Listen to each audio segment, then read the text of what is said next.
Assalamualaikum warahmatullahi wabarakatuh. Alhamdulillahirrahmanirrahim. Yang kami hormati Pak Ustadz Muslim yang akan mengisi pengajian, dan yang kami banggakan para jamaah al-muhajirin dalam rangka acara silaturahmi pengajian Mushola al-muhajirin dalam rangka membangun semangat dakwah. Walaupun diawali dengan startnya mancing syariah dan kata Pak Firdaus itu, apapun ininya, tujuannya hanya untuk membangun semangat. Yang kedua, menghilangkan kejenuhan, ya mungkin juga memberikan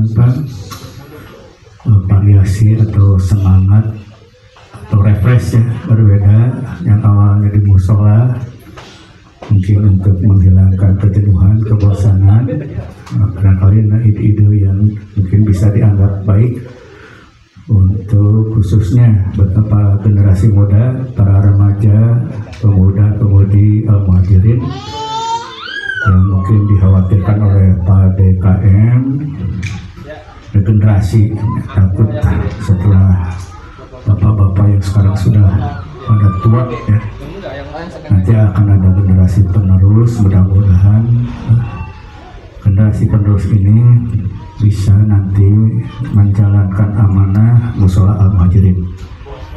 Untuk itu untuk mempersingkat waktu ya, barangkali ada masukan Pak DKM, Pak Haji Jajak, Pak Firdaus mau untuk mempersingkat waktu kepada Ustadz Muslim untuk memberikan tausiahnya atau pengajiannya. Terima kasih. Assalamualaikum warahmatullahi wabarakatuh.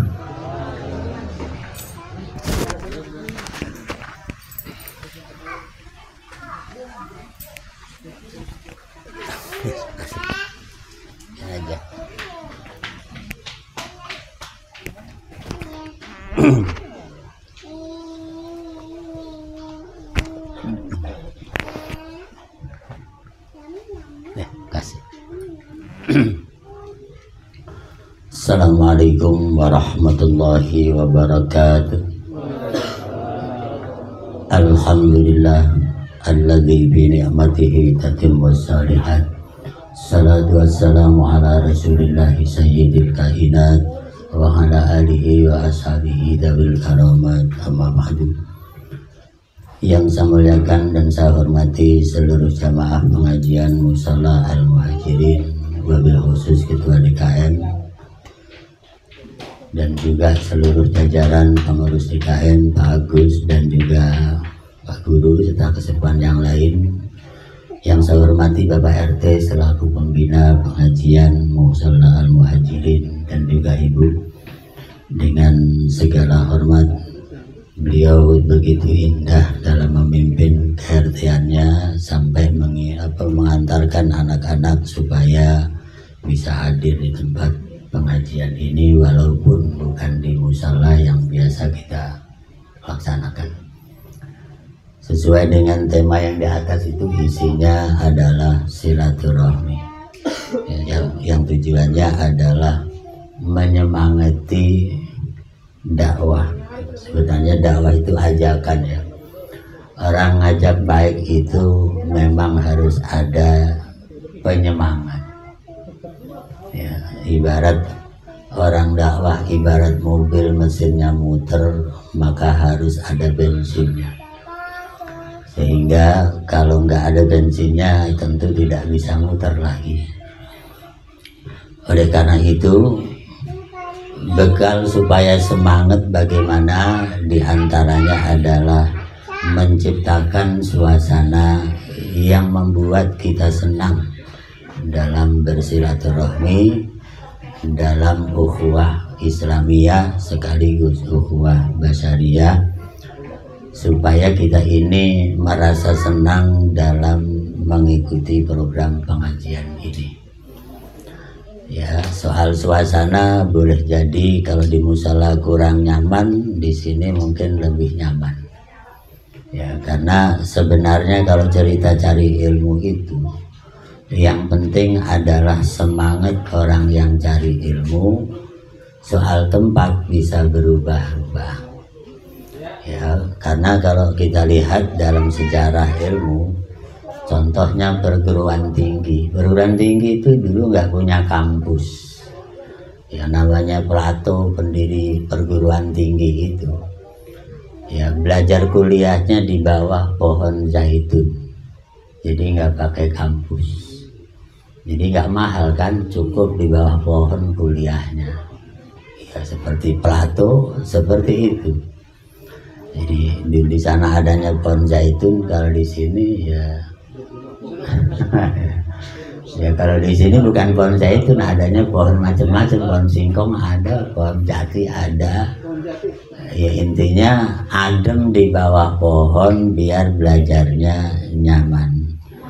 Kalau di sini ademnya karena bukan pohon tapi karena ada air. Ya, dia suasana air jadi adem, maka kemudian pikirannya adem, hatinya adem. Oleh karena itu di situ juga ada pelajaran yang menjadi sumber pahala kita, yaitu tafakkur. At-tafakkur sa'atan khairun min ibadati sanatin. Bertafakkur 1 jam lebih baik daripada ibadah setahun. Ya, jadi kita ngeliatin ikan lagi joget, dipikirin kok ikannya joget, coba saya bisa joget tanpa kaki. Ya. Jadi banyak yang bisa kita ambil pelajaran, suasana yang mendukung, maka iman kita jadi tenang, pikiran kita juga jadi tenang. Disitulah kita bisa semangat lagi. Ya, itu cerita cari ilmu. Ternyata Plato juga kuliah pertama di dunia ini, kuliahnya di bawah pohon zaitun. Ya, artinya menciptakan suasana yang dingin, nyaman. Kalau bahasa Quran, orang cari ilmu itu harus nyaman. Idza qila lakum tafassahu fil majalisi fafsahu yafsahillahu lakum. Jadi kalau orang cari ilmu tempatnya sempit, maka perlonggarlah tempat itu, maka Allah akan melonggarkan kehidupan mereka. Maka cari ilmu, kalau tempatnya gak nyaman, ciptakanlah biar nyaman agar mudah menangkap ilmu. Tentang surga, tentang neraka, ilmu tentang semuanya harus bisa.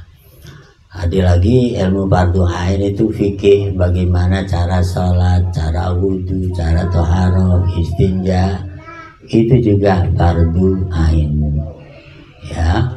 Ya, selanjutnya ada lagi fardu kifayah. Kalau fardu kifayah cukup diwakili sebagian. Contohnya ilmu ekonomi.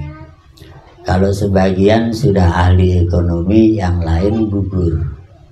Itu ilmu politik. Kalau sebagian udah ada yang main politik, ya sudah kita gugur, nggak usah main politik.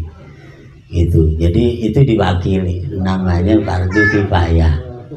Kalau ilmu kedokteran tetangga kita udah ada yang jadi dokter 1, ya sudah, udah gugur, yang lain nggak harus belajar kedokteran lagi. Itu namanya fardu kifayah. Ya, termasuk ilmu kesenian juga fardu kifayah kalau memang tujuannya baik. Ya, karena bagaimanapun cerita ilmu kesenian itu juga bagian dari ajaran Islam.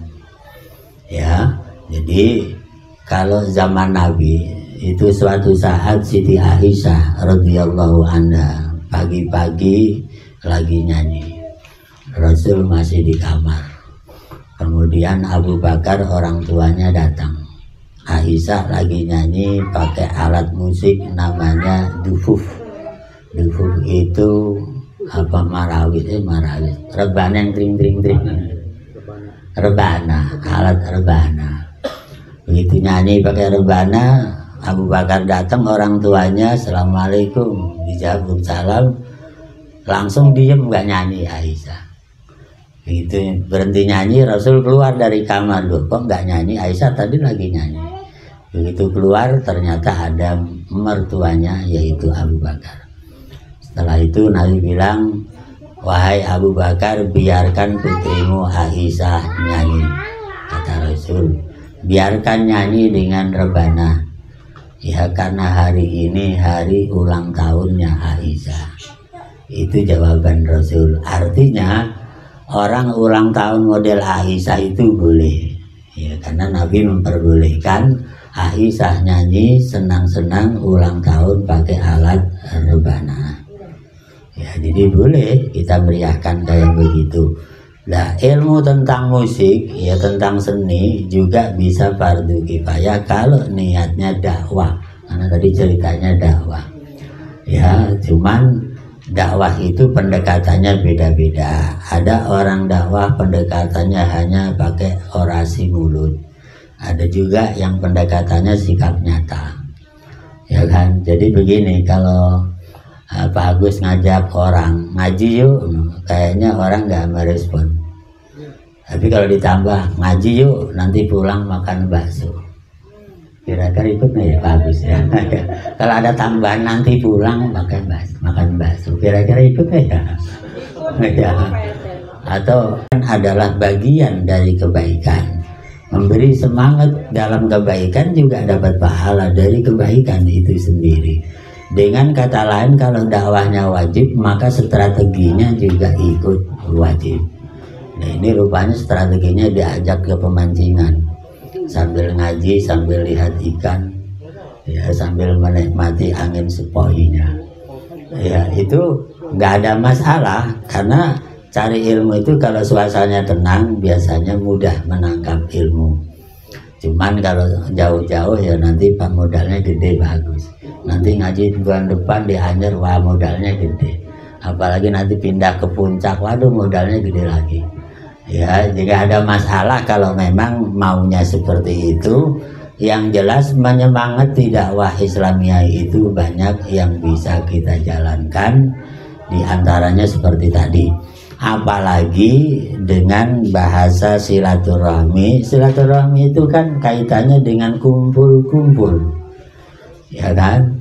Jadi kalau bahasa Nabi itu kan kumpul-kumpul itu al-jamaah namanya. Al-jamaatu rahmatun, berkumpul itu mendatangkan rahmat.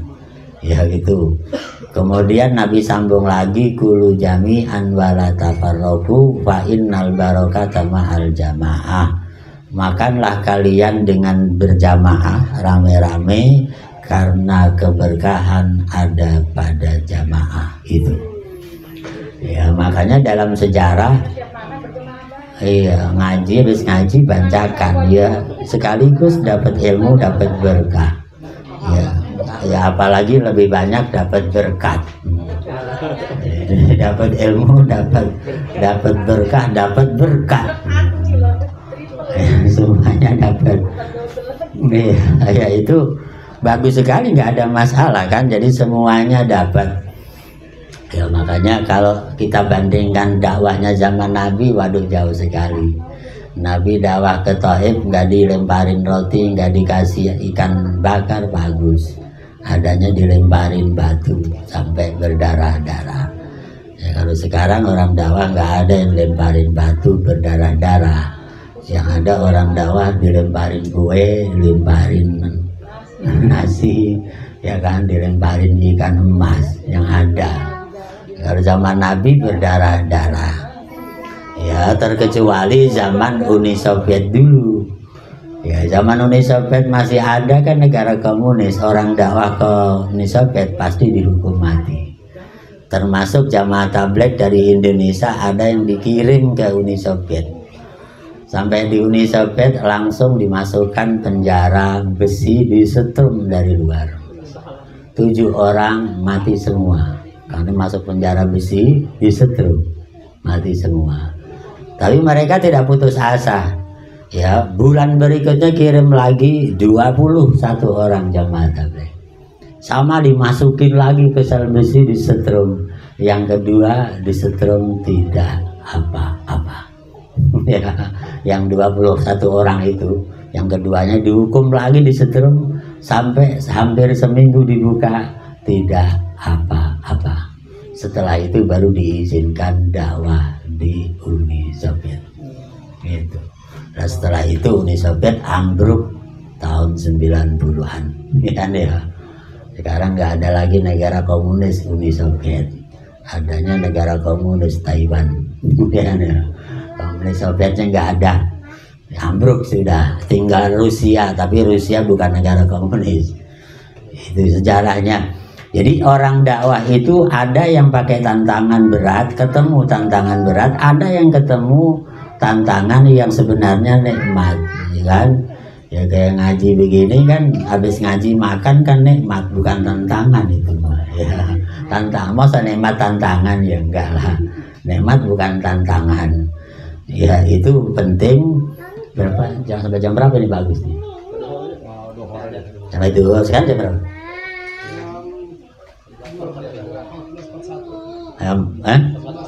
11.41, iya. Teruskan lagi ya. Nah di sini makanya Rasulullah itu dakwah dari mulai sirron sampai jahron sampai dengan senjata. Ya, Nabi dakwah pertama baru Islam, Nabi diangkat jadi Rasul umur 40 itu lingkungan orang Makkah itu orang-orang jahiliyah. Makanya ketika mereka sudah biasa nyembah berhala, sekitar Ka'bah ada 330 berhala. Kemudian Nabi bilang, udah tinggalin Tuhan kalian yang 300 lebih itu, sembahlah Allah Tuhan yang satu. Apa jawaban mereka? Muhammad Tuhan satu.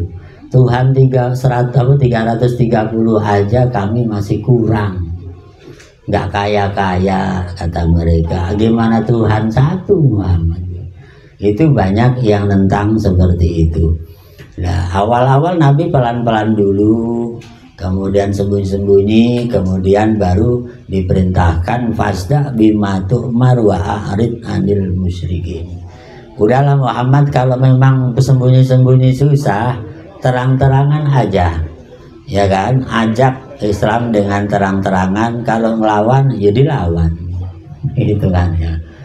Nah itulah yang kemudian diterapkan di Banten awal-awal Kesultanan Maulana Hasanuddin, ya kan? Maulana Hasanuddin mendakwakan Islam di Banten yang saat itu Hindu ala pucuk umum, ya. Hindu ala Badui, ya. Hindu ala Badui, ya. Pucuk umum bukan Badui, tokoh Badui, ya. Hindu ala pucuk umum. Nah sama Sultan juga dakwahnya seperti itu, ya. Dakwahnya Sultan di apa istilahnya, pakai bodyguard, pakai pendekar. Jadi dakwah sampingnya bawa jawara, ya. Kalau dakwah nanta ditantang, jawaranya yang lawan. Dan itu diterapkan di Banten sampai zaman Presiden siapa, Syekh Khotib, ya, atau Kiai Khotib, itu kan. Jadi dakwah persis zaman Nabi Harun dan Nabi Musa. Ketika Nabi Musa disuruh dakwah berhadapan dengan Fir'aun, Nabi Musa agak ngeper. Ngepernya bukan ngeper berantemnya, karena Nabi Musa itu dari kecil pernah dikasih bara sama Fir'aun, lidahnya pendek. Lalu cadillah Nabi Musa. Karena cadil disuruh dakwah pakai mulut, ceramah, Nabi Musa tidak yakin. Ya, karena kalau orang dakwah, saudara-saudara, R-nya nggak bisa, saudara-saudara, waduh, diketawain orang, bukan malah didengerin. Akhirnya Nabi Musa minta, ya Allah, tolong kakak saya angkat jadi Rasul, yaitu Harun. Jadi Harun itu kakaknya Nabi Musa. Tapi ketika Nabi Musa jadi Rasul, Harun belum jadi Rasul. Jadi angkat jadi Rasul atas permintaan Nabi Musa. Ketika mau dakwah dari Mekah, alias Nabi kalah bahasa kasarnya, maka mau ke Mekah haji nggak boleh sama orang Mekah. Ya karena nggak boleh, ya tadi Nabi dakwah dengan minta haji saja nggak boleh, ya sudah kita lawan dengan kekerasan. Akhirnya Nabi membawa pasukan ke Mekah untuk menggempur Makkah. ya, sampai kemudian Makkah kalah. Itulah yang dimaksud idza jaa nasrullah wal fathu wa ra'aitan nasa yadkhuluna fi dinillahi afwaja. Ya, itu jadi kalah. Begitu kalah semuanya ketakutan, ada yang jebur laut, ada yang bunuh diri, ada yang jebur sumur. Takut, Nabi dendam karena dulunya pernah diusir. Tapi kemudian Nabi langsung, tidak, saya bukan pendendam, kalian dimaafkan, kami mau haji, cuman Anda melarang, ya saya mau tidak mau dengan cara yang kasar. Allah nyuruhnya masuk haji di Madinah, ya nggak ada, haji di Makkah, Ka'bahnya di Makkah, tawafnya di Makkah, ya nggak boleh lah. Maka Nabi angkat senjata menyerang Makkah waktu itu. Gitu. Jadi itu sejarah dakwah yang dijalankan Rasul. Ketika pelan-pelan nggak bisa, Nabi juga pakai senjata. Itu. Ya, makanya itu zaman dari zaman ke zaman. Cuman alhamdulillah di Indonesia ini dakwah Islam nggak ada yang menggunakan senjata. Nggak ada kan, Pak ya? Nggak ada dalam sejarah. Islam berkembang di Indonesia begitu indah dari abad 14 sampai abad 20, 600 tahun. Majapahit abad 13 ambruk, maka Wali Songo muncul abad 14 dengan dakwah Islam yang sangat sopan, humanis, dan kemudian berakhlakul karimah. Itu. Jadi para wali itu dakwahnya pakai seni, pakai sastra, ngikutin aja. Kemudian pada ikut. Ya kan? Sampai dalam jangka waktu 100-200 tahun Islam di Indonesia sudah terbesar. Penganutnya paling banyak. Bahkan sekarang bukan terbesar di Indonesia lagi kan? Sekarang abad ke-20 sudah terbesar di seluruh dunia. Itu dakwah ya, cuman tadi dakwah tadi sesuai dengan kebutuhan. Kalau masyarakatnya ngajak tetangga ngaji susah, cari dulu selahnya yang bagus gimana. Kalau tetangga yang diajak ngaji susah, hobinya main bola, ya kan, maka bikinlah pengajian di lapangan bola. Itu bagus ya. Saya dulu suka ngerjain temen karena punya temen pelatih bola. Jadi saya bilang begini, ente hobinya bola ya, besok ke stadion sama saya, siap? Ada bola? Iya. Nggak taunya tabligh akbar Pak Zainuddin MZ saya panggil. Ya, sampai ke stadion, weh ente bohongin saya, emang kenapa? Lah katanya main bola, malah dengerin ceramah Pak Kiai Zainuddin. Masa kamu orang muslim ada ceramah mau pulang, malu enggak? Ya iyalah, masa pulang, ya enggak lah saya, maka dia. Ya iya, kalau saya nggak bilang bola dia bisa nggak datang, karena saya bilang ada bola dia datang. Ya begitu datang mau pulang, masa ngaji pulang, ya enggak lah kata dia. Kayak kan juga orang Islam pengen ngaji juga. Lah itu namanya cari celah, hobinya di mana teman ini gitu. Kalau bagus kan karena hobinya orang pengennya mancing, diajak ngaji sambil mancing. Gak apa-apa kan, dengan celah apapun tidak ada masalah. Mau lewat catur boleh, lewat apa saja tidak ada masalah kok. Yang penting kita ini bisa mendakwakan Islam, mengajak umat Islam menjadi lebih baik dan lebih baik lagi. Apalagi tadi kan ngaji itu di mana aja boleh. Di musola boleh, di masjid boleh, di pemancingan boleh, di tengah hutan juga boleh. Nggak ada yang melarang, yang penting dapat ilmu. Ya, nah disinilah penting supaya apa? Supaya nggak terlalu tegang-tegang amat. Cari ilmu itu yang santai-santai aja, tapi pasti bisa. Ya, karena kalau terlalu tegang kadang-kadang ngantuk ngaji itu. Itu terlalu tegang makanya ngantuk.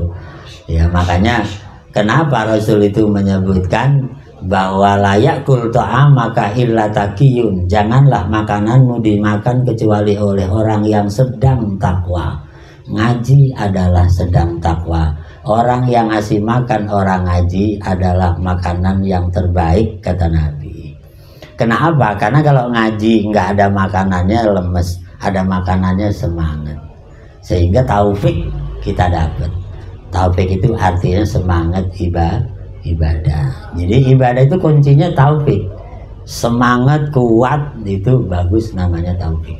Yang sering kita doa, wa wafiqna amalan sholihah. Beri kami taufik gagah dalam beramal soleh.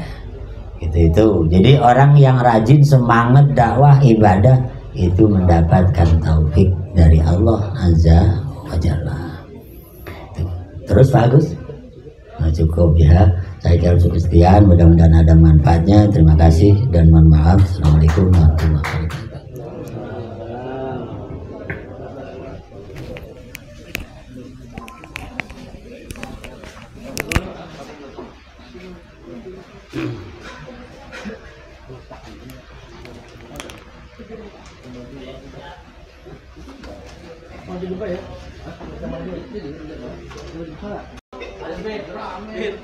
Pakai ini aja sih aja YouTube. Dan Budi, Doi, waduh.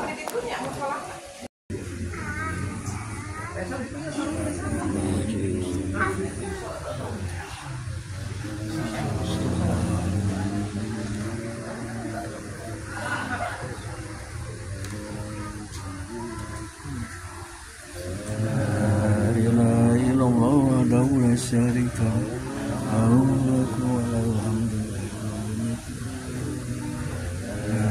ilaha illallah wahdahu la syarika lahu wa lahu al-mulku wa yumiitu wa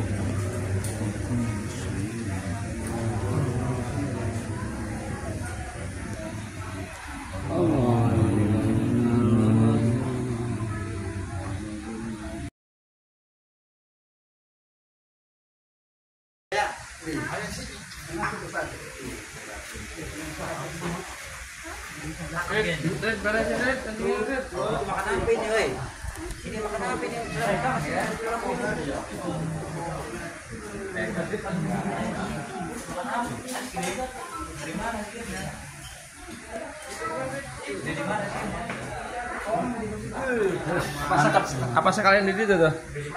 Di spanduk. Hah? Sekalian di spanduk. Fotonya.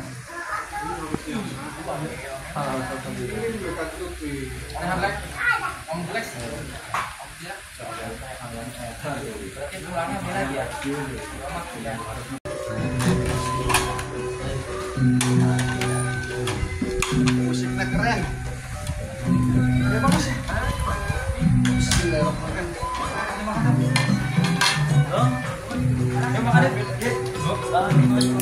Dong, makan dong. Terus sama Padaus. Di Padaus mana? Oh. Padaus. No, iya. Bol, siapa? Satu kerja, Bol. Mana sih? Ayo. Ya, ada ya. Neng, makan neng. Ayo, makan ya. Dik, makan dulu, Dik. Mon. Kita lagi sholat ya. Nih. Panjang.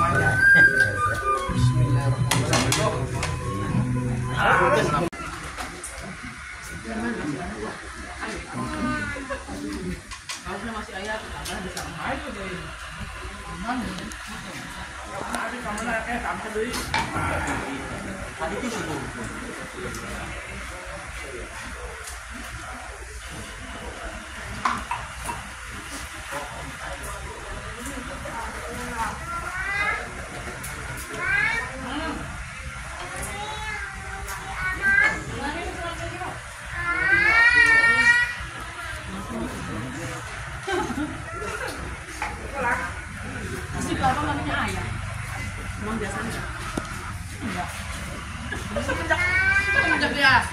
Gitu kali.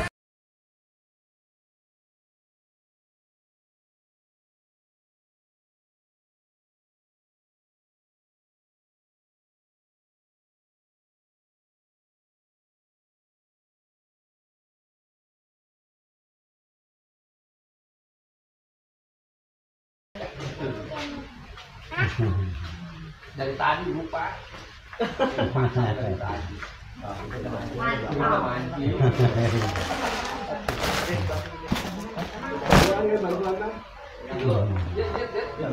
Diikat aja tangannya itu. Diikat.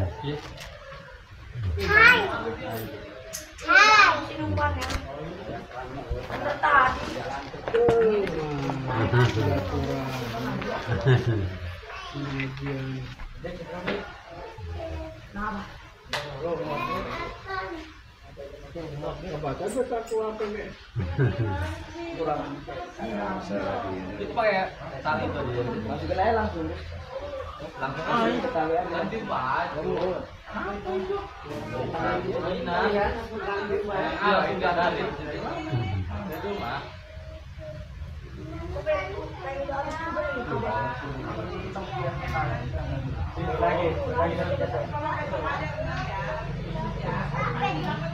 Capek. Sana ya. Lari makan alanya. Jangan lari-lari alanya. Jangan lari-lari alanya.